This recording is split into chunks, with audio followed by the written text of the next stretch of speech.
ಇದು ಲಾವಂಚ ಈ ರೀತಿ ಚೆನ್ನಾಗಿ ಬಂದಿದೆ. ಲಾವಂಚ ನೋಡಿ ಸಾಲಲ್ಲಿ ಈ ತರ ಕ್ಲೀನಾಗಿ ಬಂದಿದೆ. ಇದು ಮೇಲ್ಗಡೆ ಇರೋದನ್ನ ನಾವು ಕಿತ್ತು ನಟ್ಕೊಳ್ತೇವೆ. ಈ ಬಾರ್ಡರ್ ಇರೋದೆಲ್ಲ ಇಲ್ಲೇ ಇರ್ತದೆ. ಬಾರ್ಡರ್ ಇರೋದು ಯಾವಾಗಲೂ ಈ ತರ ಕಾಪಾಡ್ಬೋದು. ಈ ತರ ಬಾರ್ಡರ್ ಇರೋದು ಹಾಗೆ ಕ್ಲೀನ್ ಆಗಿರ್ತದೆ.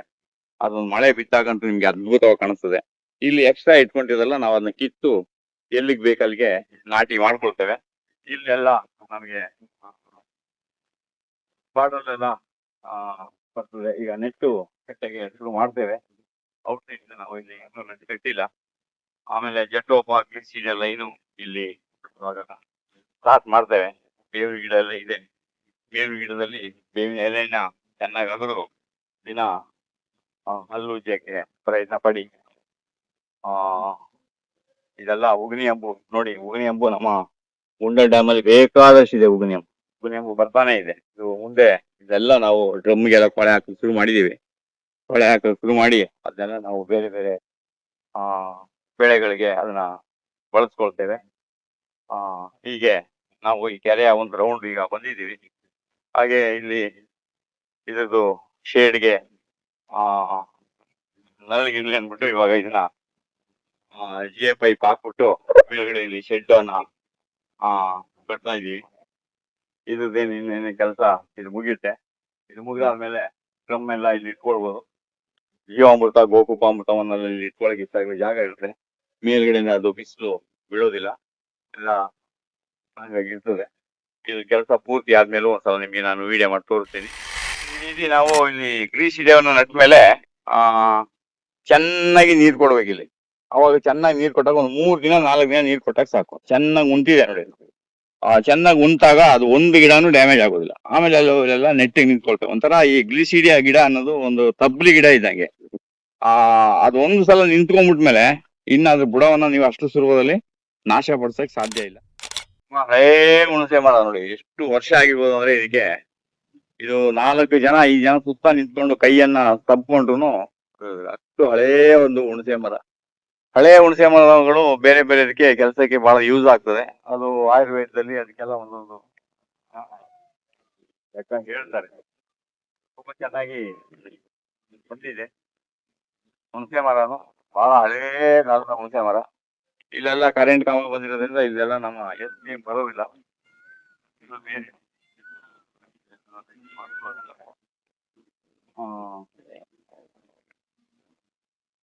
ಇಲ್ಲಿ ಎಲ್ಲ ಇಲ್ಲೆಲ್ಲ ಪೈಪ್ ಲೈನ್ ಎಲ್ಲ ನೆಟ್ಟಾಗಿದೆ. ಪೈಪ್ ಲೈನ್ ಮಾಡಿದ್ದೇವೆ. ಈ ರೀತಿ ನೀವು ಪೈಪ್ ಲೈನ್ ಮಾಡಿ ಈ ರೀತಿ ಗೇಟ್ ವಾಲ್ ಮೇಲ್ಗಡೆ ಇದೆ ಅಂದಾಗ ನೀವೇನ್ ಮಾಡ್ಬೇಕು, ಬಿಸಿಲು ಬಿಡಬಾರ್ದು ಅಂದ್ಬಿಟ್ಟು ಈ ರೀತಿ ಮುಚ್ಚಿಟ್ಕೊಳ್ಬೇಕು. ಈ ತರ ಮುಚ್ಚಿಟ್ಕೊಳ್ಬೇಕು.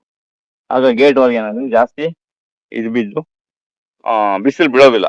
ಇವೆಲ್ಲ ಸ್ವಲ್ಪ ಸೂಕ್ಷ್ಮವಾಗಿ ನಾವು ಗಮನಿಸ್ಕೊಂಡು ಮಾಡೋದು ತುಂಬಾ ಒಳ್ಳೇದು. ಹಾಗೆ ನೆಕ್ಸ್ಟ್ ಈಗ ಅಲ್ಲಿ ಮಿಷಿನ್ ಇಡೋಕೆ ಇಲ್ಲಿ ಬೋರ್ಡ್ ತಂದು ಇಲ್ಲಿ ಇಟ್ಟಿದ್ದೀವಿ. ಈ ಬೋರ್ಡ್ನ ನೆಕ್ಸ್ಟ್ ಅಲ್ಲಿಗೆ ಶಿಫ್ಟ್ ಮಾಡಬೇಕು.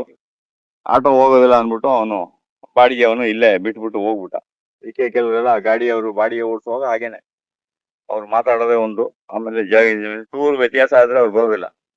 ಅದೇ ಜಾಗಕ್ಕೆ ಬಿಡ್ಬೇಕಪ್ಪ ಅಂತ ಕುತ್ತಿಗೆ ಕೊಟ್ಬಿಟ್ರೆ ಬೇಕಾದ್ರೆ ಅವನು ಮರಾನ ಹೋಗ್ಬಿಟ್ಟು. ಆ ರೀತಿ ಎಲ್ಲ ನಮ್ಮಲ್ಲಿ ಬಾಡಿಗೆಯವರು ಅದರ ಇರ್ತಾರೆ.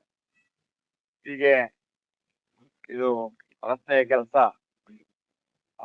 ಇಲ್ಲಿ ಬಿಟ್ಕೊಂಡಿದ್ದೇವೆ. ಸುಮಾರು ಒಂದು 30 ಅಡಿ ವಿಚಾರವಾಗಿದೆ. ಬೇಲಿಯಿಂದ ನಾವು ಒಂದು 15 ಅಡಿ ಒಳಗಡೆ ತೆಂಗಿನ ಗಿಡವನ್ನ ನಾವು ಇಲ್ಲಿ ಹಾಕೊಳ್ತೇವೆ.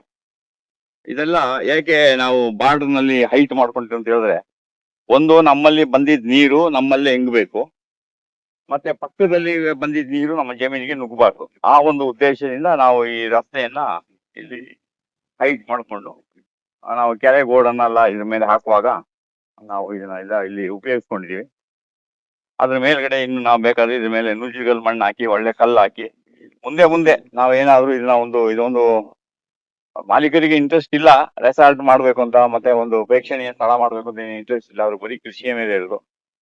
ಇಲ್ಲಿ ಒಂದು ಒಳ್ಳೆ ಇದು ತುಂಬಾ ಒಂದು ಪ್ರವಾಸೋದ್ಯಮದ ಕೇಂದ್ರ ಮಾಡ್ಬೋದು. ಕ್ರಮೇಣ ಮಕ್ಕಳ ತಲೆಯಲ್ಲಿ ಬರ್ತದೆ ಅದು. ಇವರು ತಂದೆ ತಾಯಿ ಈಗ ಬೇಡ ಅಂದ್ರೆ ಅವ್ರ ಮಕ್ಕಳು ಕೇಳ್ಬೇಕಲ್ಲ.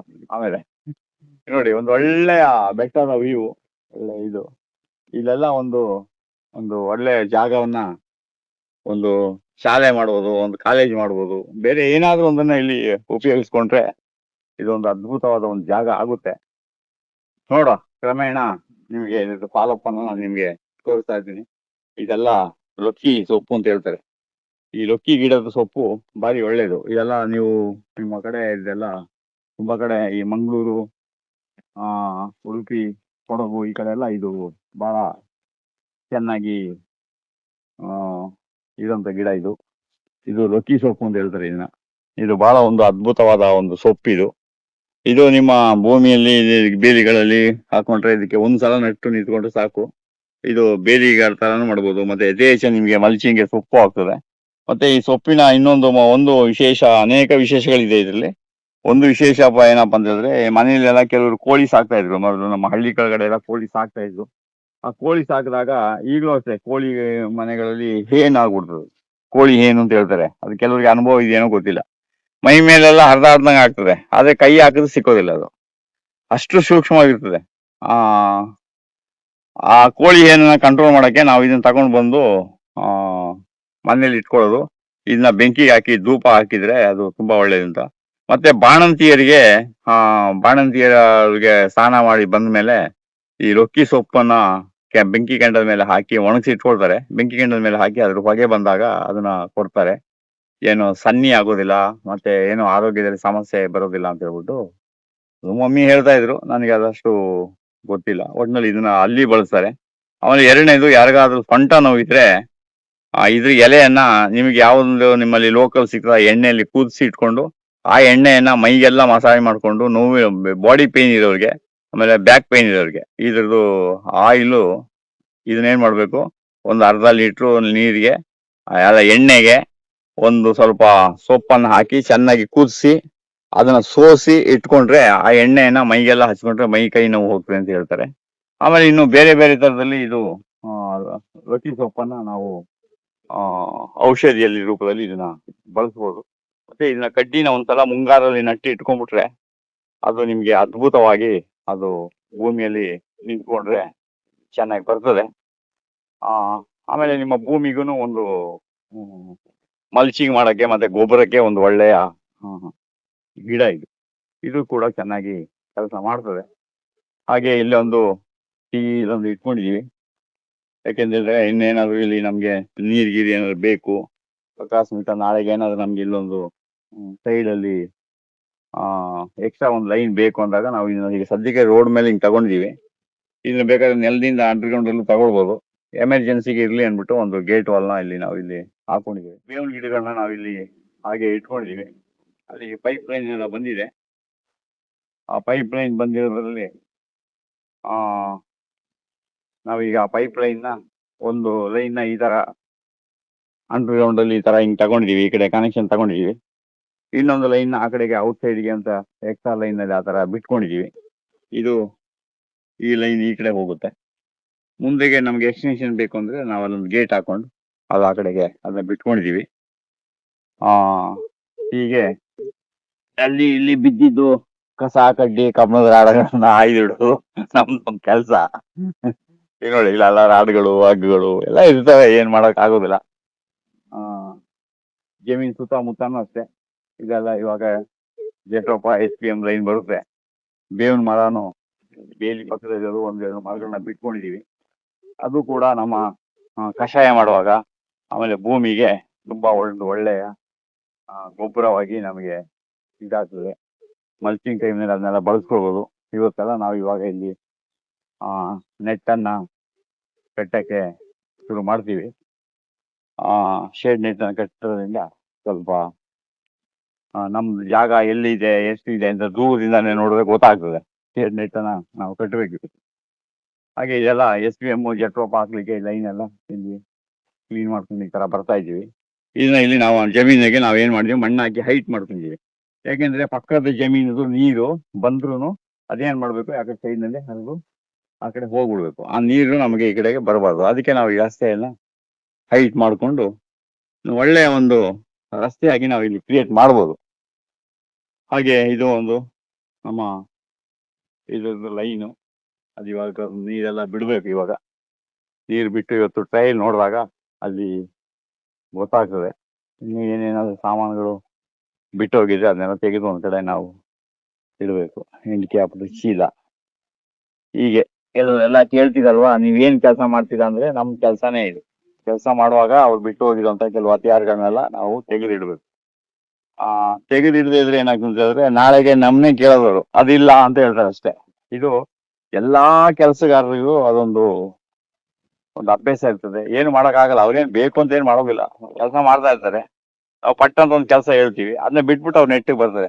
ಅದನ್ನ ತೆಗೆದು ಒಂದ್ ಕಡೆ ಜೋಪಾನ ಮಾಡಿ ಇಡಬೇಕು ಅನ್ನೋದು ಅವ್ರಿಗೆ, ಅದನ್ನ ಕಲಿಬೇಕು ಅವರು. ಅದು ಬ್ರೆಡ್ ಅಲ್ಲಿ ಬಂದ್ಬಿಡುತ್ತೆ, ಮಾಡ್ತಾ ಅದು ಬಂದ್ಬಿಡುತ್ತೆ. ಅಲ್ಲಿ ಅವರು ಕಷ್ಟ. ಕೇಳಿದ್ರೆ ಎಲ್ಲಿ ಇಟ್ಟಿದ್ಯಪ್ಪ ಅಂದ್ರೆ ನಾನ್ ತಗೊಂಡಿಲ್ಲ ಅಂತ ಹೇಳ್ತಾರೆ. ಆಮೇಲೆ ತಗೊಂಡೆ ಅಲ್ಲೆಲ್ಲ ಇಟ್ಟಿದ್ದೀನಿ ನೋಡೋಣ ಅಂತಾರೆ. ಅವಾಗ ಏನ್ ಮಾಡ್ತಾರೆ, ನಾವೇನೋ ಸೀರಿಯಸ್ ಮಾಡಕ್ ಹೋದ್ರೆ ಅವ್ರಿಗೆ ಮನ್ಸಿಗೆ ಬೇಜಾರಾಗ್ತದೆ. ಅವ್ರಿಗೆ ಮನ್ಸಿಗೆ ಬೇಜಾರಾದ್ರೆ ಏನಾಗ್ತದೆ ಅಂದ್ರೆ ನಮಗೂ ಕೆಲಸ ಹೇಳಕ್ಕೆ ನಮಗೂ ಬೇಜಾರಾಗ್ಬಿಡ್ತದೆ. ಹೀಗೆ ಇದ್ರ ಕೆಲಸ ಇಲ್ಲಿ ನಡೀತಾ ಇದೆ. ಮುಂದೆ ವಿಡಿಯೋವನ್ನ ನಿಮ್ಗೆ ನಾನು ತೋರಿಸ್ತೀನಿ. ನಮಸ್ತೆ. ಈಗ ನೋಡಿ, ನಾವು ಮೊನ್ನೆ ಮೀನ್ ಬಿಟ್ಟವಲ್ಲ, ಮೀನ್ ಬಿಟ್ಟ ಮೇಲೆ ಅದಕ್ಕೆ ನಾವ್ ಏನ್ ಮಾಡಕ್ಕೆ, ಇದು ನಿಮ್ಗೆ ಒಂದು ಫೀಡ್ಸ್ ಅಲ್ಲಿ ಮೀನ್ದು ಫೀಡ್ಸ್ ಕೊಡ್ತಾರೆ. ಇದೇನು ಹಾಕುವಂತ ಅವಶ್ಯಕತೆ ಇರಲ್ಲ, ಆದ್ರೆ ನಿಮ್ಮ ಮೀನು ಎಷ್ಟಿದೆ ಹೇಗಿದೆ ಅಂತ ತಿಳ್ಕೊಳಕ್ಕೆ, ನಿಮ್ಮ ಒಂದು ಕನ್ಫರ್ಮ್ ಮಾಡ್ಕೊಳಕ್ಕೆ ಇದನ್ನ ನೀವು ಆಗಾಗ ಮಧ್ಯದಲ್ಲಿ ಹಾಕ್ಬೇಕಾಗ್ತದೆ. ಇದು 1.2 ಅಥವಾ 1.5 mm ಏನೋ ಇರುತ್ತೆ ಇದು. ಅದು 1 ತಿಂಗಳು 2 ತಿಂಗಳ ಗಂಟ ಕೊಡ್ಬೇಕು. ಆಮೇಲೆ ಏನ್ ಮಾಡ್ಬೇಕಂದ್ರೆ ಬೇರೆನ ನಾವು ಸ್ವಲ್ಪ ಜಾಸ್ತಿ ಮಾಡಿ ಕೊಡ್ಬೋದು. ಈಗ ನೋಡಿ, ನಾವು ಇಲ್ಲಿ ಹಾಕ್ತಾ ಇದೀವಿ, ಈಗ ಕಾಣಿಸ್ತಾ ಇದೆ. ಈಗ ನೋಡಿ ಎಲ್ಲ ಬರ್ಲಿಕ್ಕೆ ಸ್ಟಾರ್ಟ್ ಆಗ್ತದೆ. ಈಗ ತೆಳ್ಳಗಿರ್ತದೆ, ಇದು ನುಚ್ಚಿನಷ್ಟು ದಪ್ಪ ಇರ್ತದೆ. ನಮ್ಮ ಅಕ್ಕಿಯ ನುಚ್ಚು, ರವೆಯ ನುಚ್ಚು ಇರ್ತಲ್ಲ, ಆ ಸೈಡ್ ಇರ್ತದೆ. ಆ ಸೈಜ್ ಇದ್ದಾಗ ಇದನ್ನ ಹಾಕಿದ್ರೆ, ತೆಳ್ಳಗೆ ಹಾಕಿದ್ರೆ ಅವು ಎಲ್ಲ ಇಲ್ಲಿ ಇನ್ನೇನು ಇವಾಗ ಬರ್ತದೆ. ಈಗ ಫಸ್ಟ್ ಟೈಮ್ ಅಲ್ವಾ, ಹೊಸದಾಗಿ ಅವಕ್ಕೆ ಅಭ್ಯಾಸ ಆಗೋವರೆಗೂ ಕಷ್ಟ ಬರ್ತದೆ. 1-2 ಬರಕ್ ಶುರು ಆಯ್ತು ಅಂದ್ರೆ ಅದು ತೆಳ್ಳಗೆ ಹಾಕೊಳ್ಬೇಕು. ತೆಳ್ಳಗೆ ಹಾಕೊಂಡು ಈ ತರ ತೇಲಕ್ ಶುರು ಮಾಡ್ತದೆ. ಈ ತರ ಬರ್ತದೆ. ಸಣ್ಣ ಸಣ್ಣ ಕಾಲ್ ತರ ಇರ್ತದೆ. ಈ ತರ ಕಾಲ್ ತರ ಸುಚ್ಚು ಇರ್ತದೆ, ರವೆ ತರ. ಅದು ಮೆಲ್ಲಿಗೆ ಇಲ್ಲಿ ತೇರ್ತದೆ. ಅದೆಲ್ಲ ಈಗ ಬರಕ್ ಶುರು ಆಗ್ತದೆ. ಈಗ ಅದು ಪ್ರತಿದಿನ ಒಂದು ಟೈಮಿಂಗ್ಸ್ ಇಟ್ಕೊಂಡ್ರೆ ಆ ಟೈಮ್ ಕರೆಕ್ಟ್ ಆಗಿ ಬರಕ್ ನಮಗೆ ಮೀನ್ ನಮ್ಮ ಇರುವಿಕೆಯನ್ನ ತೋರಿಸ್ಕೊಳಕ್ಕೆ ನಾವು ಹೀಗೆ ಅದಕ್ಕೆ ಹಾಕೊಳ್ಬೇಕು. ಹಾಕೊಂಡಾಗ ಅವೆಲ್ಲ ಪಟ್ ಪಟ್ ಪಟ್ ಪಟ್ ಅಂತ ಎಲ್ಲ ಬರುತ್ತೆ.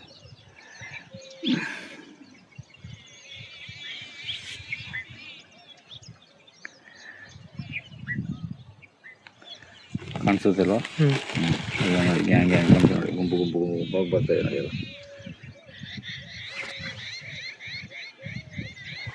ದಿಶಾ ನಾನು ಮಗನ ಈ ರೀತಿ ನಾವು ಹಾಕೊಂಡಾಗ ಅವೆಲ್ಲ ಅಲ್ಲಿ ಬರ್ಲಿಕ್ಕೆ ಶುರು ಆಗ್ತದೆ.